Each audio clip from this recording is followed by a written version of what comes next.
36 seconds. That's all it took for the atmosphere in the crowded hall to shift. From the electric tension of a political rally to the icy silence of stunned disbelief. The challenge had been thrown out casually, almost like a schoolyard. Dare.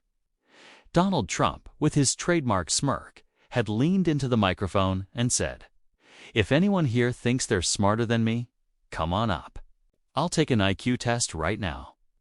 The crowd erupted in cheers and laughter, assuming it was just another bit of showmanship. But in the middle of the second row, a woman named Jasmine knew this was her moment. She didn't move right away. Her heart pounded against her ribcage like it was trying to escape. Jasmine had been a quiet figure in the political landscape, a teacher, an advocate for educational transparency, and someone who, for reasons she never shared publicly, had a unique window into Trump's academic past. She had been a junior research assistant at Wharton when a stack of archived academic files landed on her desk years ago.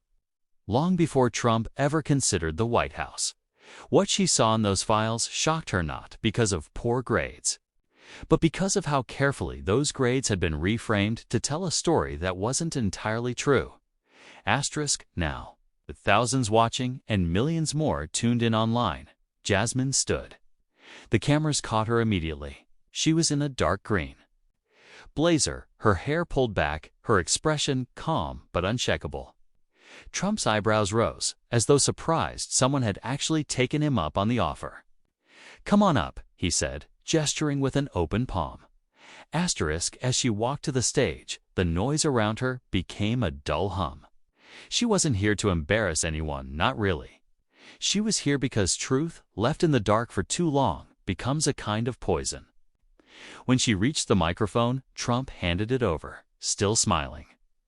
"All right, Jasmine, what's your story? You think you've got a higher IQ than me?" Her voice didn't waver. "It's not about my IQ," she began. "It's about yours and the truth about it." The crowd murmured. Trump's smile stiffened. Jasmine continued, her words precise but heavy with meaning. "Years ago, I worked at Wharton in the archives. I handled student records you probably thought no one would ever look at again. I saw your transcripts. I saw the original testing reports, and I saw the notes from your professors. Notes that painted a very different picture from the one you've told America." Gasps rippled through the audience. Trump shifted in his stance, but she kept going. "You were not the top of your class. In fact, your IQ test scores were in the average range, not the genius level you've claimed. You struggled with complex problem solving, and more than once, your professors wrote that you relied more on confidence than on accuracy. That's not an insult, it's a reality. But you turned that reality into a myth, and that myth became part of your political power." Trump interjected, "Fake news," but the crowd was no longer laughing. Jasmine leaned in. "Confidence can inspire people, but when confidence is built on a lie, it eventually crumbles as it takes trust with it. America deserves leaders who don't need to pretend to be brilliant. They deserve leaders who can admit when they don't know something and who can learn from others." The silence in the hall was absolute now. You could hear the click of a camera shutter from the press pit. For a moment, Trump said nothing. And then Jasmine made her closing statement. Not to him, but to the audience. "I'm not here to humiliate anyone. I'm here to remind you that intelligence isn't the same as wisdom, and that honesty is more valuable than any number on a test. If we want a better future, we have to stop worshiping myths and start respecting truth." The applause started slowly, just a few hands, but within seconds, the hall was roaring. Not everyone agreed with her, but no one could deny the courage it took to say what she had said.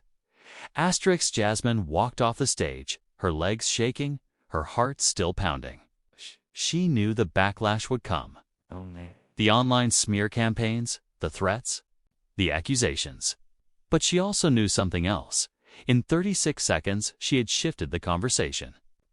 Maybe not for everyone, but for enough people to make a difference. Asterisk in the days that followed. Pundits argued about her claims. Fact-checkers dug into the archives. Some defended Trump, others praised Jasmine's bravery. But beyond the political noise, something deeper had happened. People were talking about what they valued in a leader, and for the first time in a long while. The conversation was about truth. Asterisk and that. Jasmine thought as she watched the news coverage from her small kitchen table was worth every second of the risk she had taken.